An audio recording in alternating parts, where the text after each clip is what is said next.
देखिए, हमारा झूठा मुख्यमंत्री गुरु दोखी जो कहता है पंजाब में कभी पेपर लीक हुआ ही नहीं है, तो ये उसकी ट्वीट है 2023 की, और आप चाहते हैं तो यही उसकी वीडियो भी है जो जिसमें केजरीवाल उनके साथ में बैठा हुआ है, और भगवंत मान खुद बता रहा है कि जो टीईटी टीचर्स की ये 2023 वाले इसी में जो पेपर लीक हुआ है, 2 प्रोफेसर्स को उनको बर्खास्त किया गया ताकि पेपर लीक करने की किसी की जरूरत नहीं हुए।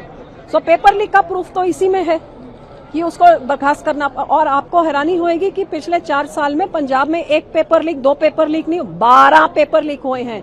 और जो ये गृह मंत्री जी जांच करें, जो मैंने जो चिट्ठी दी है, तो आप देखेंगे कि जितनी भी रिक्रूटमेंट्स हुई हैं सब में पेपर लीक होकर सब में घाला माला किया गया और पैसे कमाए गए हैं। यहाँ तक कि पंजाब एजुकेशन बोर्ड जो बच्चों की एग्जाम 12वीं के एग्जाम होते हैं, उसमें भी एग्जामिनेशन हॉल में जाने से आधा घंटा पहले पेपर लीक हो रहे हैं। तो वो पेपर लीक कौन करा सकता है? बच्चे तो करा नहीं सकते। यहाँ तक कि अदालत ने भी इसका कॉग्निजेंस लेते हुए कहा कि मैं अपनी सारी हियरिंग अपने चेंबर के अंदर करूंगा।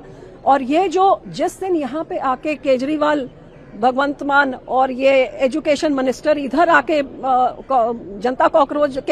कांग्रेस जनता पार्टी के स्टेज पे चढ़ के बोल रहे थे जो पंजाब में पेपर लीक होता तो हम अपने एजुकेशन मिनिस्टर को बर्खास्त कर देते, उसी से एक दिन पहले जो बाबा फरीद यूनिवर्सिटी में जो इतना बड़ा पेपर लीक हुआ है, जिसका सारा ये चिट्ठा कथा में लेके आई हूँ, ये 19 तारीख को 11:30 बजे ही पेपर लीक हो गया और ये एफआईआर की कॉपी है। लेकिन अगले दिन तक दोपहर तक कोई एक्शन नहीं लिया गया, क्योंकि पेपर लीक को चीटिंग कैसे बनाना है उसका पूरा इसमें वेरवा दिया है।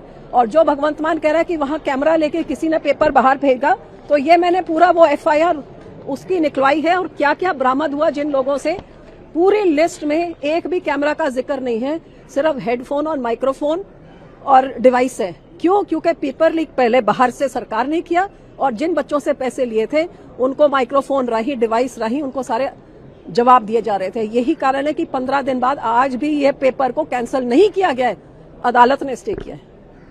तो ऐसे ऐसे घपले हो रहे हैं कि अदालत कह रही है कि हम इस सारी केस, और ये एक केस नहीं 2 केस तो ऐसे हैं, अदालत भी हैरान रह गई कि भाई पेपर में मेरिट के सारे जो स्टूडेंट्स का जिनका नाम आया, तो नाम के सामने क्या लिखा है? स्टेट बैंक ऑफ इंडिया नाम है, नाम क्या है? स्माइल, नाम क्या है? जीपीएस। क्यों? क्योंकि ये वो कोड वर्ड्स हैं जिनसे पैसे लिए हुए हैं। सो ऐसे ऐसे तो उधर घपले किए जा रहे हैं। एक एग्रीकल्चर ऑफिसर्स का था, जहां एग्रीकल्चर ऑफिसर्स ने सीएमओ को ईमेल लिख के भेजी कि आपके ऑफिस में 32 लाख रुपए हमसे लिए गए हैं पेपर लीक के लिए, तब भी कोई एक्शन नहीं। सो ये 6 सालों में कोई एक्शन नहीं, बल्कि एक धंधा बना लिया है कि पेपर लीक करें और पैसे लेके कमाई करें। यही कारण है कि पंजाब में एक तरफ कर्जा चढ़ रहा है, दूसरी तरफ ऐसे की धांधली हो रही है।